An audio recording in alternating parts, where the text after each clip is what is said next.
Again, the purpose of this event is to try to make sure that the Congress of the United States, the administration of this country, our friends and allies around the world, and not least, of course, people of goodwill in this country and elsewhere, are on notice that Nigeria is at risk of disastrous collapse, that the forces that we've just been talking about are in the process of taking down a country that is the most populous in Africa, with horrific implications, not just for the immediate vicinity, the Lake Chad region as it's known, but for that continent and almost certainly others beyond. Congressman Wolf mentioned Bono, talking about a catastrophe that would make what has happened to Europe in the past few years, as a relatively small number of people migrated there with unbelievably chaotic consequences, look like a day at the beach by comparison. We're on notice. And the question is, do we have to wait until this horror is upon us before something is done about it? Or do we take steps now to try to prevent that? And I don't think any of us is saying that this is a panacea, but the appointment of the appropriate individual with the requisite authority. I just wanted to underscore what Congressman Wolf said about having the President of the United States essentially personally empowering Senator Danforth to lead the effort on behalf of our country to alleviate that situation. That has to be done again, and it has to be an empowering of a person with the stature and the capabilities needed to do two really vital things. One is to pull together the government agencies that have responsibility for pieces of a problem like Nigeria.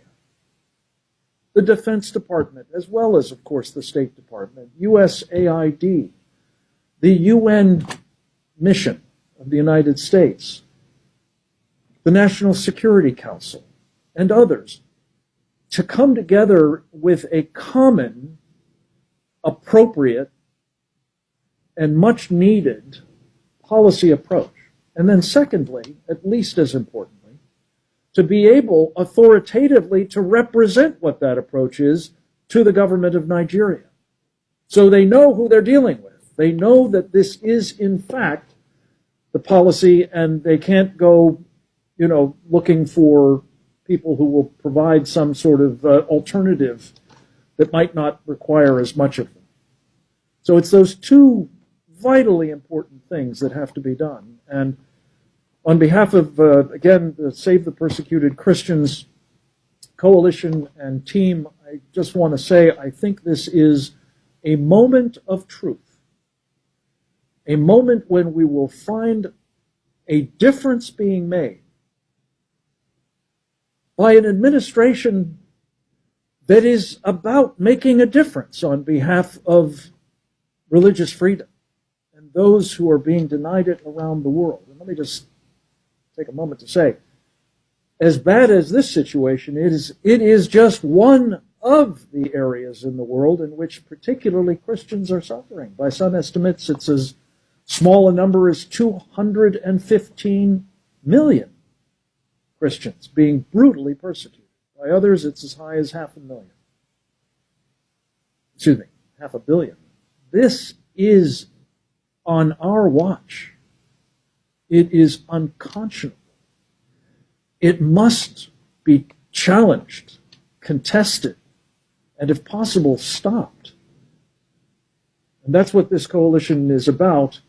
And I pray that we will be able, with the help of people like Congressman Estes and Congressman Wolf, and the Archbishop and our coalition and countless others to see this problem sorted by the appointment at the earliest possible moment, preferably by the end of this year, because these elections are approaching, of an individual with the requisite authority of the President of the United States and the assignment of making both the U.S. government policy coherent and clear and effective, and communicating that, again, authoritatively to the government of Nigeria, who in the end is ultimately responsible for preventing this